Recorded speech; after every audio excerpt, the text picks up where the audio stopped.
Thanks for joining the Family Matters podcast. I'm Derek A. Stryker. Today we're talking with a special guest, Gabrielle Murphy. She's going to share a really sensitive story, but a story of courage and bravery. She took on her employer when her employer refused to recognize that she was grieving the loss of a child. That took a lot of courage. You're going to hear from Gabrielle today. Thanks for joining us.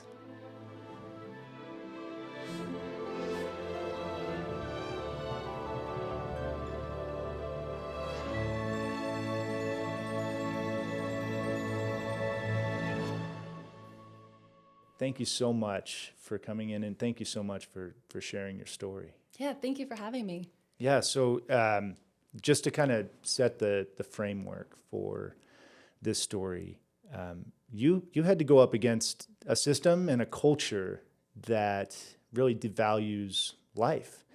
And I want to give you a chance to just kind of share what you've been through over the past couple of years. You're a firefighter, your husband's a firefighter. You guys are first responders.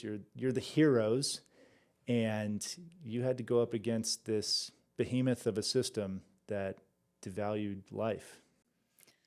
Yeah. Well, from the beginning, kind of a long story, but my husband and I several years ago decided to start our family, and after dealing with infertility and other struggles, we finally ended up pregnant, and it Yeah. was a huge shock. We were very excited, and emotions we didn't even expect to have in starting a family. We were so stoked, and as time went on, then we ended up having a miscarriage and losing that pregnancy. Um, at that first miscarriage that I had, it was very much like I ended up leaving work. The miscarriage started when I was at work. I had to go home. I didn't want anybody to know. It just felt like all of this shame and weakness, and I don't even know why. I just did. I made the captain I told I was leaving. I made him promise not to tell anybody, and I went home. And my husband and I, we just grieved in private, and it was a terrible experience. And emotions we never even would have expected Yeah. came up from It's that. a tremendous loss. Yeah. And it was at that time I kind of started to notice, why is there this feeling of shame? Why is there this feeling of taboo around this? Like, why do I have this feeling that this is something that's dirty and it shouldn't be talked about? Yeah. And I didn't think a whole much more of it past that, other than it kind of just opened my eyes a little bit to some maybe of the stigma of the culture. Right. And then as time went by, amazingly, we found out we were pregnant again. Yes. And this one was met with excitement, but also a lot of fear and a lot of anxiety because of Yes. what had previously happened. And so as the pregnancy had progressed, I began to have like really extreme pain on one side of my abdomen. And as a paramedic, I've been in emergency services almost 10 years. Part of me knew, like the subconscious part of me knew, these are textbook symptoms. Yes. But I just thought, I can power through. I can make this not real. In the fire service especially, it's a lot of you push through the pain, you push through the discomfort to ultimately get what you want.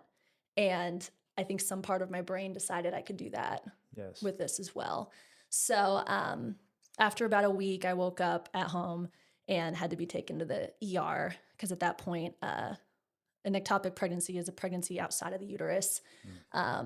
Mine was in a fallopian tube, and the fallopian tube ruptured, which is a life-threatening emergency. So my husband got me to the ER. I'd lost about 3 liters of blood, had to have emergency surgery, and worst of all of it is we found out without question that we had again lost another baby. Yeah. Yeah. It's a tremendous loss. And Yeah. you had a period where you were told you need to recover Yes. physically and emotionally. You need this recovery period. And at this point, you had to notify your employer. I mean, with your first miscarriage, you told the captain, please don't let anybody know. But you were kind of forced to confront that with the second miscarriage. And that's really where things got even more difficult. Yes. No, I understand that there are some portions of the story that maybe you really can't talk about. But my understanding is during this process, you were trying to get some leave because you were told by doctors that you needed time to recover, and in the process of seeking leave, you were met with some pretty insensitive comments. Uh, you were essentially told to buck up, get over it. You were told that this is akin to losing a pet. Um, what did that spark inside of you in terms of that's wrong? It was horrible, to be honest with you, and I think it just reaffirmed the feelings I had begun to realize after the first pregnancy loss of why is there this shame? Yeah. And then I kind of began to realize this is why there's shame around this conversation is because our culture doesn't value this. And so it's shameful to feel sadness or grief or um to say that you suffered a loss when it's not something that our culture and society necessarily values. And so it was very difficult because I'm at home with my husband. One part of me is grateful to be alive, but the other part of me is completely crushed because Yes. our baby wasn't. And that was our child. Um, like to them, it's, an ectopic pregnancy loss. To us, that was our baby. Like my husband used to play The Hobbit to them, Yeah. even before Yeah. they could probably hear it, like we had plans, we had names picked out. Yeah. That was what that was to us. And so I think um, it was definitely an added blow to an already terrible time Yes. to be experiencing grief over a loss and then to have your loss minimized is it's horrible. Well, it's difficult to be countercultural as well. I think there's a lot of bravery in what you did because if you think about our culture, it's celebrating uh, this choice you have: either have a family or have a career, and you can't have both. And so that I think is a tremendous pressure on a lot of women. And here you were trying to have both and having this loss, and you could see your employer was really focused on the money and the career and not on you as a person. How did that play out for you? It was definitely difficult. It was tough too to want to challenge that because to go up against your employer or to, even outside of the employment world to tell somebody, even friends, family, employers, whoever it is, no, this did matter. This is important. Yeah. It's hard to do. And I think you don't know what kind of repercussions can come from that. And ultimately, the crux of the issue was whether or not I had lost a child. And I think that was what my motivation was no one was going to tell me I did not lose a child. And that's what kept me going is um, it was almost out of respect and kind of um, wanting to like honor the loss that we felt. If nobody else was going to, we were going to, and I was going to. And ultimately, the main thing is I just didn't want anybody else to be treated in the same way that I had been treated. And I think that's one of the beautiful things about your story is that that fight, that courage that you took on here is actually playing out in some changes to other employers' practices and culture. Can you talk about that? Yeah.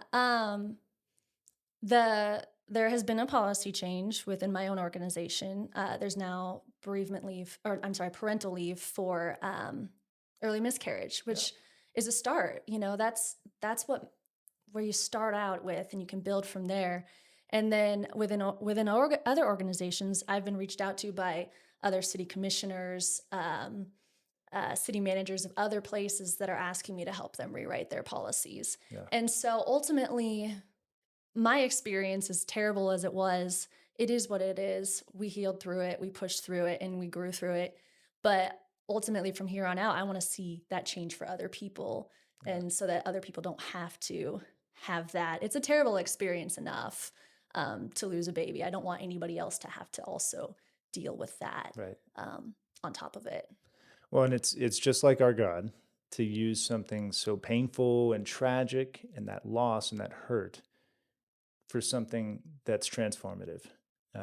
So, can you talk about how God has used the past couple of years for you and your husband, and what impact that has had on your life? Yeah, absolutely. I think the first thing was um, just kind of realizing what was important to me. And for most of my adult life, my career has been up here, Yeah. and I'm very proud of it. To this day, I'm very proud of my career and what it's taken me to get there and Yes. what I've accomplished. But there were a couple times during this conflict that I had where certain moves I was making and standing up for certain things, I didn't know how that would jeopardize aspects of my career, and I still don't know. Yeah. And it's one of those things that I had to decide. The fire department's very militaristic. It's very, you have to and you do what you're told and you keep your mouth shut. And so to stand up for something that I thought was important, I kind of had to reevaluate of, my career is important to me, but my children that we lost are more important Yeah. and I'm going to stand up for them. So I think developing that courage and the kind of that reshifting of priorities was huge. And I'm continually seeing benefits from that Yeah. even now. And then the other thing is, again, like another great thing that has happened is, like I said, is other people are hopefully going to be changing their Right. policies. And I've been met by people, that I've never even met that have come up to me and said, "Hey, thank you for standing up for this. Me and my wife have experienced something similar, or me and my husband." And being able to talk to people and let them know that there's not shame in this. Yeah. This is not weakness. This is strength to stand up for your family and for life and what you lost. And that was another thing that I grew out of this, of realizing, with that first loss, I thought all I could think was that I was weak. My body didn't work the way it was supposed to. I was Mm. defective. You're supposed to be a certain way when you're a firefighter, and my body let me down. Mm. And to an extent, I blamed God as well. Yeah. And over the last, year and a half, I've just come a long ways in realizing that this is valuable, this is important, Yes. and that it's worth standing up for. And then lastly, just on a side note, is my husband's been in my corner this entire time, and we've had the worst 2 years of our lives, but we've also never been stronger in like our marriage and Yeah. closer. And it was horrible what we went through, but I know that he valued our loss just as much as I did. Yes. So, Gabrielle, it took tremendous courage for you to stand up to this and to honor the children that you lost. I love your story. What is next for you?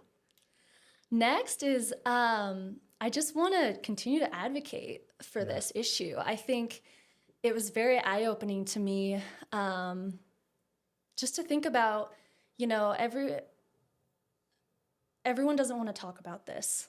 It's Yeah. very uncomfortable. It's something that people want to just push away into the privacy of their homes. And I think it's something we should be talking about. And so I want to continue to do that. I'm working with these other agencies to work to change their policies. And honestly, I'm not entirely sure where all this is going to go, but I'm just willing to see where it goes Yeah. and to just advocate. And I say this with my full chest that I truly believe that people can say they're pro-life or pro-woman or pro-family until they're blue in the face. But if this sort of thing occurs and they aren't supportive of that, it makes me question where exactly their motivation comes from. Yes. And so I just want to be that advocate for change and to raise awareness and to hopefully through my story be able to start these conversations. Yes. Well, I'm certainly encouraged by your story, and I know, the issue of miscarriage is something that there is a stigma attached to it, not just in the workplace, but all around. I think there is certainly a number of women who've experienced miscarriage and that loss and that grief and that shame that you're talking about. And I hope that your story, being told here today and heard by lots of folks, gives people a sense that, you know, they're not alone, because you're not alone in this, and you can take courage and stand up for life in those moments of grief and loss. So thank you so much for being here today. Thank you for And having me. yeah, absolutely. And on behalf of the Montana Family Foundation, thank you for joining the Family Matters podcast. Hope you'll tune in to our next episode. God bless.